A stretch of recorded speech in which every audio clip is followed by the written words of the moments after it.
Pokémon Legends Arceus has been such a refreshing take on the Pokémon formula, dramatically changing what we've gotten used to over the last 25 years, introducing new elements for players to explore. I've beaten the game and am well into the endgame now, and I've compiled together some interesting things that I've noticed during my playtime. If you have any Easter eggs or anything notable that I missed, drop them in the comments below. I might even grab them and make a part 2 of this video. A quick note that there will be spoilers from the story, so keep that in mind. Here are 12 things you didn't know about Pokémon Legends Arceus. Be sure to sub to the channel and like this video while you're at it. Now let's dive in. As you progress through the campaign and save the Hisui region's various noble Pokémon from their mysterious frenzy, you'll also come across wardens that teach you how to use these mounts. These mounts have a variety of benefits, with the key bonus being that you'll be able to access areas that were previously out of reach.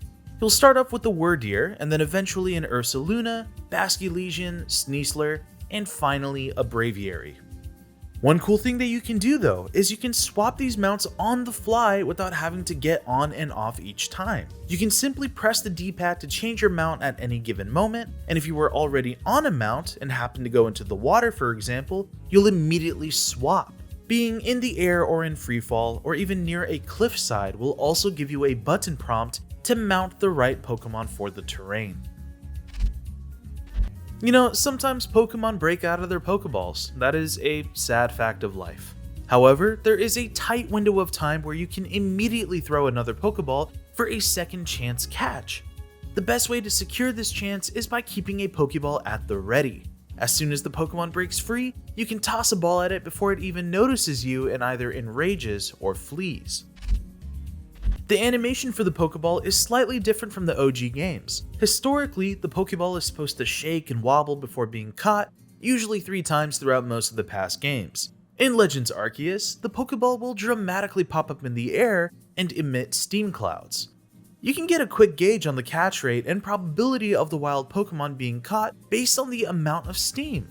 High probability catches look like only 1 cloud of steam is emitted and the ball only gives a little pop in the air, while alpha Pokemon and other more difficult to catch Pokemon will emit up to 3 clouds of steam, with the Pokeball launching super high up.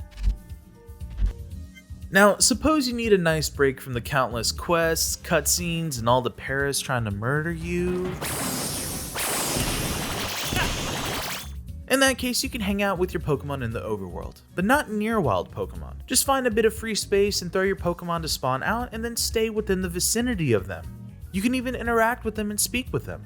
It's also not limited to just one Pokemon either. Toss out your entire team and watch them all engage with each other. You can even have your Pokemon interact with those nearby NPCs, such as the Wurmple or Cascoon in Jubilife. Throw out a Dustox and see what it does.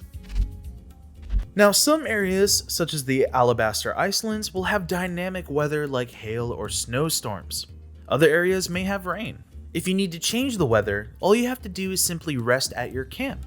Weather can be a boon if you have Pokemon moves that match the type, but it can also be detrimental if you're using ineffective moves. For example, my Typhlosion was having trouble using effective fire moves since the area had a lot of rain. But a quick camp rest until the rain subsided, and now we're back to our regular strength.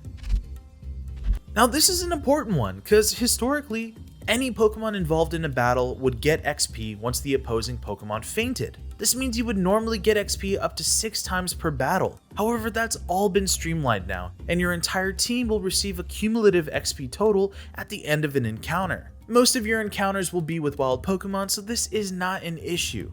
Still, on the rare occasion that you encounter a noble or battle a trainer, be sure to keep in mind that if any of your Pokemon are fainted by the end, they will not receive any XP regardless of their contributions throughout the battle. Being poisoned, paralyzed, or asleep used to be a major annoyance after a battle ended, but now all status effects are temporary. Whether you use an agile, normal, or strong move, a status effect will have a certain number of turns before it wears out. Using a status move again will refresh the counter. You can also overwrite certain status effects, for example, causing a burned enemy to now be paralyzed. Maybe you're using Stealth Rock and you realize, wait, this works more like Whirlpool or Fire Spin from the older games. Or maybe you notice that the base power and accuracy of certain moves are slightly different. Well, you're right. Pokemon moves have had a dramatic rework in Legends Arceus. For example, you might not know that pulse moves like Dark Pulse, Dragon Pulse, and Water Pulse now have a 100% accuracy rate, and any kind of slashing move has a high crit rate regardless of what it is. This means that Dragon Claw and X-Scissor now benefit from a higher crit rate chance that used to be exclusive to a move like Slash. Most of these reworks make sense since there is no PvP battling in Legends Arceus. Some of these changes are really awesome though. Self-destruct, for example, no longer completely faints your Pokemon. Instead, it deals closer to like 80% of self-damage. And huge destructive moves like Giga Impact or Hyper Beam no longer require a recharge either, which is wild. So you can just unleash the move back to back. Moves like Rollout or Outrage don't lock you into using the same move, but instead now state that your Pokemon is simply fixated on the move, meaning that using it again will gain a damage boost. But it's not mandatory. Not only are the moves some of the biggest changes with lots of hidden traits, but their animations look sick as hell too. At some point near the end of the main campaign, you will have a choice to be accompanied by either the Diamond or Pearl clan leader as you embark on the Red Chain main request. Depending on who you pick, that will decide which legendary Pokemon you catch first, and which you will have to battle with bombs in a noble style boss battle. In my playthrough, I picked the Pearl clan, and I came face to face with Palkia, eventually going back to Dialga later in the story to see that Dialga actually adopted a cool origin style form during the noble boss battle. So, if you prefer to battle Palkia in that climactic battle at the end instead, and end up using the origin ball on it, make sure that you pick the Diamond clan when given the option. This way, Palkia comes later. Regardless of who you pick, you will have the option to catch both legendaries, a first for Diamond and Pearl.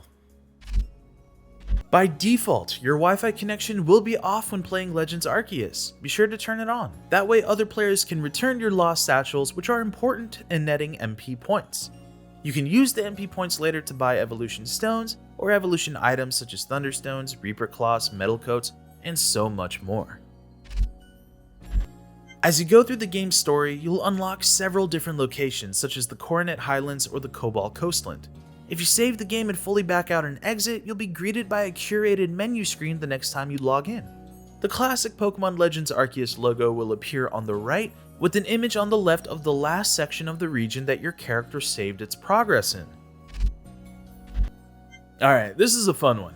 There's a photo booth in Jubilife where you can go in and pose for the camera, even putting on this like old-timey filtered lens to give it a old-fashioned and historical look. Talk to the photographer and change your pose or expression. You can even get your Pokemon out there too to pose with you, and hilariously, you can have your Pokemon play dead, and it looks pretty damn funny.